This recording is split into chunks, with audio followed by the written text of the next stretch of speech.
A paz do Senhor, graça e paz, nós damos a todos os irmãos que têm assistido o canal, têm participado das escolas bíblicas dominicais. Nós estamos aqui para mais uma aula, um comentário de uma aula, a aula número 6, os dons de poder. Os dons de poder. E nós gostaríamos de tratar sobre esse assunto que é tão peculiar, é tão fundamental na escola bíblica dominical, é fundamental na igreja, é fundamental na vida de todo cristão. A lição ela vai nos falar desses dons de poder. Nós vamos ver que esse é o único dom que ele vem no plural, né? Dons no plural. Então são 3 dons que encontramos nas relações apresentadas nessa passagem bíblica pelo apóstolo Paulo, que é a fé, dons de cura e a operação de maravilhas. Esses 3 dons eles são tratados como os dons de poder. O nosso tema da nossa lição, né? Como já falamos, ele tem essa chamada, os dons de poder.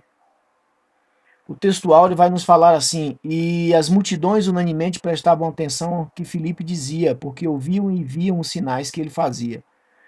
Filipe era um diácono e ele estava na sua plena atividade cristã, e neste período ele estava levando a evangelização. A evangelização, para que ela ocorra, ela precisa da pessoa envolvida ou imbuída desse trabalho, ela precisa de poder. Ela precisa ter poder. Então o dom de poder tem que estar sobre sua vida. Como já falamos, fé, cura e maravilhas. E Filipe, ele tinha essas características. Logo, ele era um dos discípulos que tinham o dom de poder.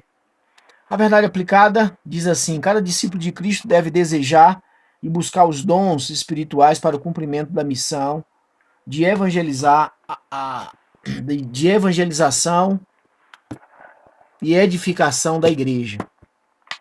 É fundamental que cada um deles tenham essa condição. Nessa lição nós vamos falar que a igreja precisa do poder do Espírito Santo em todo o tempo, porque ela sempre viveu desse poder, ela sempre se sustentou com esse poder. O nosso ensinamento vai nos levar a entender que o poder continua de forma atual. Ainda nos dias de hoje, a igreja ela tem poder. E nós devemos também mostrar as importâncias desse poder para a igreja. Nosso texto de referência em João 14, é o primeiro texto de referência, João 14, 12. Na verdade vos digo que aquele que crê em mim também fará as obras que eu faço e as fará maiores que estas, porque eu vou para o Pai, para o meu Pai. Em tudo quanto pedirdes em meu nome, eu farei, para que o Pai seja glorificado no Filho. Essas palavras foram de Jesus, é uma ordem, uma profecia, né? Propriamente assim dita. Nós precisamos entender isso dessa forma, desse modelo. Hebreus 11:1 vai falar da fé. Ora, a fé é o firme fundamento das coisas que se esperam e as provas das coisas que não se veem. Ora, sem fé é impossível agradar a Deus, porque é necessário que aquele que se aproxima de Deus creia que ele existe e que é galardoador daqueles que o buscam. Nas nossas leituras bíblicas, nós temos pontos dentro do Evangelho, né, nas nossas leituras complementares, nós vamos notar que em cada ponto nós vamos citando e vamos levando ao estudioso, ao aluno da escola bíblica dominical, a entender melhor esse dom, o dom de cura, né? Tu és o Deus que faz maravilhas. O salmista, no Salmo 77:14, ele vai nos trazer essa visão do poder de Deus. Mateus 13:58, os milagres são para os que creem, ou seguirão aos que creem. Então são palavras que vão exortando e vão calçando, edificando. É como um muro sendo construído para aqueles que militam pela fé. Mateus 17:20, o poder mediante a fé. Ele vai tratar justamente dessa característica do poder mediante a fé. Mateus 19, 26, o Deus, ou para Deus, tudo é possível. Para o homem isso é impossível, mas para Deus tudo é possível. O Deus do impossível, né? Atos 1 e 8, o poder do Espírito Santo, no cenáculo, ele veio sobre todo o povo e ali encheu aquele povo de graça e favor e foi todo mundo cheio do Espírito Santo, falou em outras línguas e foi algo maravilhoso. Sinal de maravilha. Paulo escreve ao Timóteo na sua segunda carta, capítulo 1, verso 7, o reino de Deus é um reino de poder. Então nós sabemos disso e todos aqueles que estão envolvidos de antemão no reino de Deus, eles vão estar envolvidos nessa graça, eles vão estar envolvidos nesse favor de Deus. Então nós vamos entender um pouquinho mais quando nós entrarmos nesses pontos em questões. O dom da fé é o primeiro dom que o apóstolo Paulo vai falar, Romanos capítulo 10, 17, Efésios 2, 8 e 9. Da fé como doutrina, né? Nós vamos ver outros aspectos da fé como doutrina, da fé vista como no livro de Gálatas, né? Na fé vista como fruto do Espírito Santo. Na fé, ela é diferenciada da fé natural que nós temos. Então nós vamos ver, queridos, que quando nós, em Hebreus, capítulo 11, traduz a realidade do dom da fé, a gente percebe que homens e mulheres de Deus receberam pela fé a certeza das coisas que poderiam ver, que não poderiam ver nem provar, e consequentemente continuaram avançando com Deus através das circunstâncias difíceis que ali a vida estavam impondo a eles. Então a fé é algo que nos leva, que nos movimenta, que não nos deixa ficarmos paralisados. No dia da aflição nós não ficamos desmaiados, né?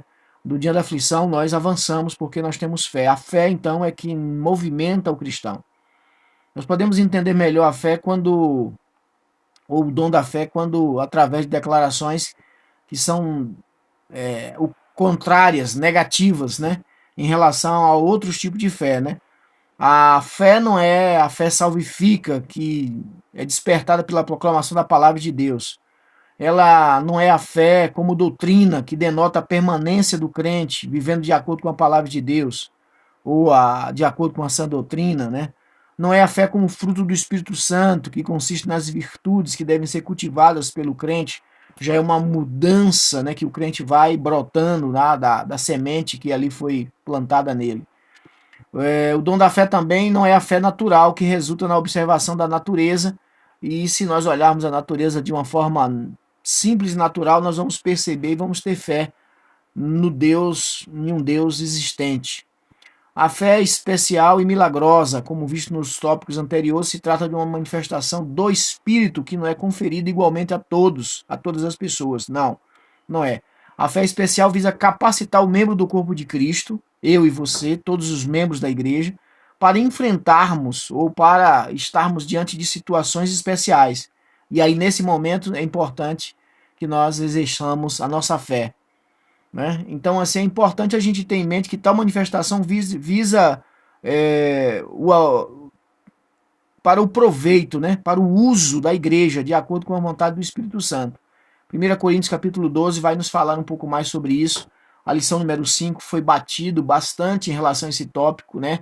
O uso comum da unidade da igreja. A igreja precisa estar unida. A igreja está junto. O povo passou o Mar Vermelho junto. Todo o povo passou o Mar Vermelho junto. Então não se destina para atender o interesse próprio meu. Não. Então essa fé ela é para um uso comum, é para um uso coletivo, né? O dom da fé em ação no Antigo Testamento. Nós podemos notar e vamos ver aí que no Antigo Testamento nós podemos ver vários personagens, né, no exercício da fé, né? Moisés, por exemplo, frente às montanhas, atrás do mar, Faraó avançando, então ele toca nas águas e as águas são partidas ao meio e aquele povo passa unidos, né? Um sinal de maravilha, uma fé sobrenatural. Então ele exerceu o comando, né, recebido de Deus e atravessou o Mar Vermelho. Também nós vamos ver o exercício da fé na vida do profeta Elias, quando ele enfrenta os profetas ali no Monte Carmelo, os profetas de Baal, e faz outra coisa fantástica. Deus manda fogo do céu respondendo. Elias, ele é movido por Deus para aquilo. Então esse outro personagem também no Antigo Testamento ele tem essa proeza. Nós vamos ver Daniel, né? Também outro prodígio de fé, outro patriarca que se levanta nos dando uma lição tremenda. A fé permanece orando ao Senhor, mesmo sabendo que isto poderia lhe causar um sério dano à sua vida, né? Tem pessoas que bem sabem que nenhum dano vai acontecer com ele, mas ainda assim ele não ora, ele não se dispõe a orar. Mas ele está na igreja, ele participa da igreja, ele comunga na igreja, ele dizima na igreja, ele é frequentador da igreja, mas ele tem uma restrição, né? Ele tem um alejo, que é a falta de oração. E o cristão precisa orar em um tempo, em outro, pouco ou muito, mas ele precisa de um momento de oração. Nós vamos ver que no Novo Testamento Paulo faz uso deste dom quando é em uma viagem, ele está no meio do mar, e ali uma grande trovoada, 12 dias o texto nos fala que ele está sem ver o sol, mas em um momento oportuno ele se levanta e agora lança uma palavra, e pela fé ele motiva toda aquela tripulação daquele barco. Então a fé é motivadora, a fé ela motiva você. Foi a fé em Deus que motivou Abraão a tocar nas águas, foi a fé em Deus que Daniel dobrou os joelhos e ali permaneceu orando. Depois ele foi para a cova dos leões e o resultado da fé aconteceu ali na vida daqueles animais. Então os dons de poder são dons que capacitam os membros do corpo de Cristo a agir de maneira sobrenatural. Então esse agir de forma sobrenatural ele vai ter uma finalidade global, coletiva, né? Na unidade daquilo que nós chamamos de corpo da igreja. Perceba que Daniel ele orou e permaneceu orando, e aquilo foi de grande primazia para o povo dele ali na Babilônia. Moisés, quando ele tocou as águas, também foi de grande primazia para que o povo saísse do Egito e saísse todos são e salvos. Elias, nós vamos ver também que esse evento do Monte Carmelo, ele representa uma grande, né, um grande estado moral para o povo de Israel, e ali nós vamos ver o resultado disso na vida, né, no ânimo das pessoas que ali viviam, né? A razão, 2.1, a razão de ser conhecido como dom de cura, né? Por que ele é conhecido assim? Podemos constatar aí, quando lemos a Bíblia, que esse dom se encontra no plural devido às duas palavras no original serem expostas desta maneira. Então o texto grego, né, expressa a inteira, a expressão dela é inteira, totalmente, total, ela é pluralizada. Então a gente entende que isso, o dom de cura, ele está imbuído justamente nesse conceito. Assim parece que ninguém recebe o dom exclusivo da cura. Pelo contrário, muitos dos dons de cura estão à disposição para satisfazer as necessidades de casos específicos, né? Em ocasiões específicas. Então não é algo específico, é algo pluralizado para que assim possa acontecer. São várias as passagens, né? O tempo não nos permite falar de todas delas. É o único dom que se encontra no plural, já falamos sobre isso, né? Em Atos capítulo 3, nós vamos ver, por exemplo, Pedro, né, com um grande milagre realizado por intermédio de Pedro e João subindo ali a oração, orando, né? Olha aí o destaque da oração também. E na cura de um coxo que pedia esmola na porta do templo. Então, nós precisamos compreender e entender isso. Eu não tenho ouro nem prata, mas o que eu tenho eu te dou. Levanta e anda em nome do Cristo. E aquele homem foi curado. Atos capítulo 14, verso 8. Atos capítulo 14, verso 8 a 10. A relevância destes dons para a igreja é de tamanha, é de grande relevância.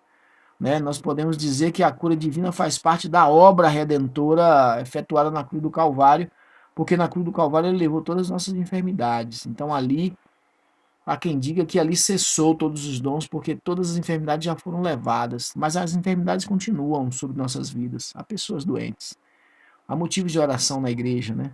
E há pessoas sendo curadas na igreja de câncer, pessoas sendo curadas de dores, de torções, pessoas sendo curadas de alejo. E deixa eu lhe falar uma coisa, né? Há alguns críticos de plantões que falam que pelo fato de nós não havermos mais aleijados, cegos, surdos, né? Serem curados na igreja, é que esses dons estão cessando. Deixa eu lhe falar uma coisa. A poliomielite, por exemplo, ela foi extinta já há alguns anos atrás, né? Agora está até um surto voltando. Esse surto agora ele já até pediram para que fossem vacinadas. Então já há muito tempo não há pessoas, na verdade, com aleijo, né? Com esse problema da mecânica da movimentação. Então nós não vemos mais tantas pessoas com cadeira de rodas. E a nossa fé, ela é minada mediante aquilo que nos ocorre. Nós vamos perceber que a medicina, ela tem, na verdade, crescido a cada momento, e esse crescimento da medicina, ela vai nos levar, ela vai nos deixar entender que as pessoas minam a sua fé, dando a entender que o poder medicinal, ele transcende a fé. Não que a fé esteja extinta, não é isso. Nós vamos ver, por exemplo, que na época do apóstolo Paulo existiam muitas pessoas que eram pedintes, né? Viúvas que não tinham INSS. Hoje a realidade é outra, né? Então a igreja ela deve se adequar a essa nova realidade do mundo, né? E não desprezar os dons, não desprezar, na verdade, o zelo pelas pessoas que são necessitadas. Nós percebemos que na época do apóstolo Paulo, os seres humanos viajavam mais de barcos do que de carros ou até mesmo de aviões. Então são realidades que vão se estruturando, mas a palavra de Deus ela vai se renovando. Não é porque eu não vejo um coxo se levantar que o dom de cura ele esteja extinto, ele não esteja mais à disposição da igreja. Ele é ainda a manutenção da igreja.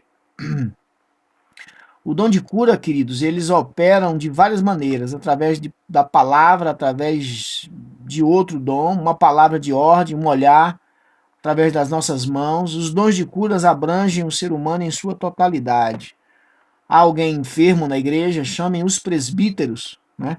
Talvez os dons de cura não tenham acontecido porque nós não temos, talvez, mais pessoas que compreendam o conceito do presbitério, né? A chamada do presbitério e o uso do presbitério. São poucas as pessoas que chamam o presbítero para orar e para ungir o enfermo. Geralmente eles acometem diretamente, eles bypassam o presbitério e vão até o pastorado. Ou vão atrás de uma outra pessoa que ore, outra pessoa que já tenha uma incorrência, né, de orar e algumas pessoas serem curadas. Eu quero dizer assim que a pessoa não vai ser curada se você não orar. Ah, mas eu já orei e não foi curada. Não foi dessa vez, né? É preciso que a gente entenda. Talvez o Pedro e o João tivessem passado várias vezes por aquele coxo na porta do templo e aquele coxo nunca se levantou, né? Mas dessa vez ele falou com fé, a sua fé estava plena, estava total e a vontade de Deus estava com ele. É preciso que a vontade de Deus esteja conosco. Ninguém pode dizer que possui esse dom, possuir como dono. A lição ela vai tratar disso. Talvez por isso também muitas pessoas não tenham alcançado, na verdade, essa graça, né? E talvez ainda tenham pessoas aí, coxas, aleijadas, doentes, passando verdadeiras situações difíceis, porque as pessoas se apoderaram do dom. O apóstolo Paulo, quando ele fala em Coríntios, ele fala disso, ele está exortando aquela igreja, uma igreja que tinha todos os dons, mas era uma igreja carnal, né? Era uma igreja que usava os dons para o seu aflorar do seu ego. Isso é errado. Deus ele não comunga disso. Eu tenho o dom de curar. Não, você não tem o dom de curar, né? O dom é de Deus. Você apenas o ministra, você apenas usa na união das duas fés, né? Da fé de quem está recebendo e na fé de quem está ministrando. Você apenas é um instrumento, né? Um bisturi. Assim como um bisturi é usado em uma cirurgia, você é o que Deus usa para poder transcender, na verdade, a sua vontade. Então, cada cura necessita de um dom especial. Não a pessoa o dom, mas por meio daquela pessoa para o indivíduo doente, de forma que Deus receba toda a glória, toda a honra, toda a glória seja dada para Deus. Os dons de cura foi um dos exercícios exercitados ou exercício de Jesus enquanto aqui esteve no seu ministério terreno. Jesus ele curou coxo, aleijado, surdo, gago, tantas outras pessoas, né? Nós não podemos dizer que o dom da cura, da cegueira espiritual, da cegueira social, ela não é exercida em nossos dias, porque nós pregamos o evangelho, as escamas caem, as pessoas passam a ver a realidade do que é o mundo e do que é o plano de Deus. Este dom não é por mérito humano, né? O dom de operação de maravilhas, não é um mérito humano, não. Você pode ter várias faculdades, você pode ter faculdade até de teologia, mas não é um mérito humano, é um mérito, uma vontade de Deus. Muitas pessoas estão se enganando, elas são enganadas. Elas pensam, né, que é o detentor do dom da operação de maravilhas, quando na verdade nunca foram. A Bíblia ela vai deixar de forma clara, né, em suas páginas, nas suas escritas, que esse dom não deve ser apreciado pelo mérito humano, mas sim como uma manifestação do poder sobrenatural que o Espírito Santo pôs à disposição da igreja para podermos reconhecer que Jesus, o Cristo, ele tem todo o poder. Então essa é a ideia do dom de maravilhas, né? 1 Coríntios, 1 e 2 Coríntios, nós vamos ver a operação de maravilhas. Essa palavra que tem um nome, né, a sua origem, operações de milagres, outra vez de forma pluralizada, porque há várias manifestações, há vários modelos, há várias formas de assim fazê-lo.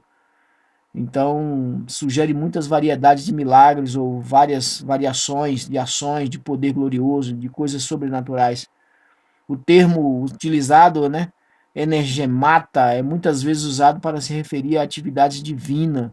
Mateus 14, Marcos 6, Gálatas 3, Filipenses 3, são todos passagens que vai nos mostrar essas condições. Então, seja mesmo, até mesmo né, atividades de Satanás. Efésios 2:2, por exemplo, 2 Tessalonicenses capítulo 2, verso 7. Então, o livro de Hábitos ressalta essa continuação. O livro de Atos ressalta esse caminhar da igreja, né, naquele século, mostrando que Jesus ele é o vencedor. Ele não ficou na cruz. Ele não ficou no túmulo. Ele não está prisioneiro, ele está à destra de Deus, sentado à destra de Deus. O dom de operações de maravilha acompanha toda a Bíblia Sagrada. Então, em todo o percurso da Bíblia, nós vamos ver sinais e maravilhas. Os sinais seguirão quem crê. Nós precisamos ver sinais de maravilha em nossas igrejas. Você precisa sentir, se maravilhar. Você precisa ser instrumento para assim poder fazer esse dom acontecer, ser real. Esse dom parece ter sido uma das credenciais dos apóstolos, né? Mas não estão restritos aos apóstolos. Nós somos a igreja apostólica. Nós nascemos no movimento apostólico. Então essa é a credencial daquele povo. Como eu já falei, a realidade do nosso tempo é uma outra realidade.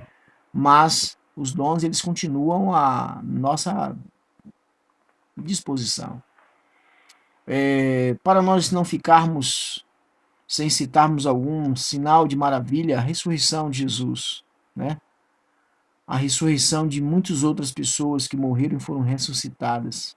1 Reis 17, 22, Mateus 9, 25, dentre outras. Multiplicação, tantas multiplicações, maravilhas. Multiplicação de pão, multiplicação disso e daquilo outro.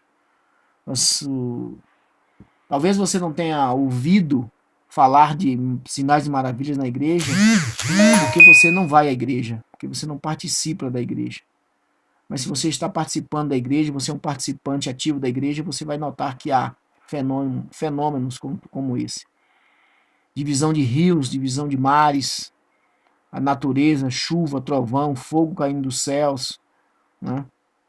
O sol parando, o sol se movimentando. Nós vamos ver implosões ou demolições sobrenaturais, muros caindo, rompendo, rachando. Nós vamos ver dia escurecendo, coisas sobrenaturais acontecendo em toda a Bíblia Sagrada. Nós vamos ver mortes, né, acontecendo em um curso de 12 horas, em uma quantidade de 1000 acima de pessoas, coisas sobrenaturais, coisas maravilhosas. O dom de operação de maravilhas no Novo Testamento também não fica escuso, né? Quando Pedro transmite a mensagem acerca de Jesus Cristo em Atos capítulo 3, acontece um grande mover, uma coisa maravilhosa, porque ali pessoas, mais de 3.000 pessoas, elas aceitam a Cristo, elas confessam a Cristo, elas conseguem enxergar que Cristo ele é o nosso Redentor. Então nós vamos ver que no Novo Testamento a operação de maravilhas, além de socorrer o necessitado, como sinal de Deus que chama e atrai pessoas para ouvir a mensagem acerca de Cristo, da conversão, né? Nós podemos citar como exemplo quando Pedro e João se dirigem ao templo, nós já falamos sobre isso, e ali aquele homem ele foi curado daquela alejo, daquele problema de movimentação. Esse dom de maravilha tem finalidade de despertar as pessoas para a obra de Deus, para a edificação da igreja. Esse dom de cura, ele contribui para que Deus seja louvado em todo o tempo, para que Deus seja glorificado em todo o tempo, para que haja alegria no seio da igreja. O dom de maravilha são os meios divinos de aprovação dos ministérios cristãos que estão por aí. São muitas as pessoas que detêm, que estão sendo usados para sinais e maravilhas. E uma outra coisa fantástica que não podemos negar, e ninguém vai nunca poder negar isso, é a expansão do reino de Deus.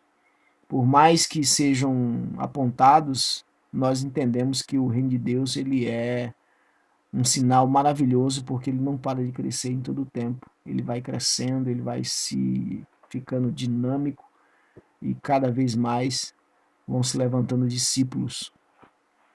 Como observamos no decorrer dessa lição, então, os dons de poder são habilitações ofertadas à igreja, aos membros da igreja, ao corpo da igreja de Cristo, para exercer a obra confiada pelo Senhor, né? Confiada ao Senhor, ou pelo Senhor, quando ele ficou aí de ficar em Jerusalém até que do alto sejais revestido de poder. Então, foi confiado pelo Senhor Jesus Cristo, pelo poder sobrenatural do Espírito Santo, onde em Atos dos Apóstolos nós vamos ver o início dessa explosão, desse dínamo do Espírito Santo de Deus. Então é maravilhoso. Eu quero dizer que um dos sinais de maravilhas é eu estar aqui, por exemplo, né? Eu posso dizer que isso é um sinal de maravilha, porque não tenho nenhuma capacidade, mas quando o dom ele vai nos dando, ele vai nos colocando, ele vai nos dando pensamento, ideias.